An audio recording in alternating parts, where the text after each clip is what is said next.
Yo, what's up guys? It's your boy Mads again. We're jumping into another XP farming video, and this is actually insane. The new buffs to the Nightmare Dungeons is yielding so much experience right now. It is out of this world.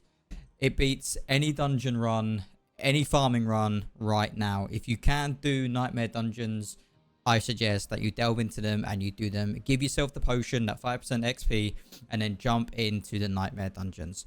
I'm currently running Nightmare Dungeons at 45 to 47. I can do quite high, I can do lower, but this is what's yielding me the most XP so far. As you can see here, I've been running them about 21 times, and you can see out of every dungeon, I'm getting about 1 to 2 million XP per dungeon.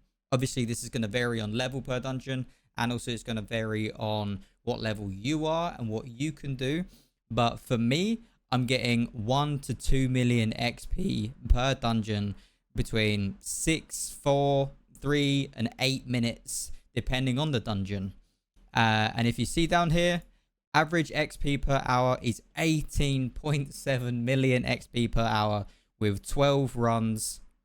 And you can do them in roughly about 5 minutes. So that is actually just there's no words for it. There's no word apart from amazing, insane, mind-blowing. And on top of that, the new Nightmare Dungeons teleport you to the dungeon, so it saves you a ton of time. That's a log in, that's a log out. You don't need to do any glitches to try and get the XP dungeons to work now and to make them more efficient. You just get the Nightmare Dungeon, TP to it, do the dungeon, come out, and TP to the next one, rinse, repeat. And that I started the day at 97 and finished the day at 100 in 4 hours.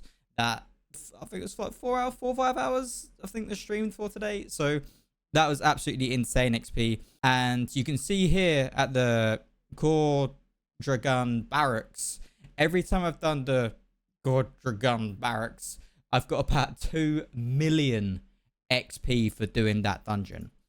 And so that is actually insane as well. So as you can see here, I've done it once, 2 million XP, and I've done it here again, another 2 million XP. It took about 8 minutes to run, so it is a longer dungeon, but that dungeon is jam-packed with vampires, elites, rares, and just generally mobs. So just jump into that dungeon if you can, and for the other dungeons, they yield a crazy amount of XP as well. I also wanted to run blind burrows, and I didn't have any, so I tried to roll for one, and at only level 44, it's given you 1.3 million XP. So blind burrows is still very viable in Nightmare Dungeons as well. So guys, make sure that you do jump into this. I'm not sure if they anticipated for you to get this much experience out of Nightmare Dungeons, so they might be nerfed. So make sure that you are jumping into them right now. But guys, if you did like the video, make sure to like the video. You heard it here. And if you just subscribe to the channel. But yeah, guys, cheers, and I'll talk to you in the next one.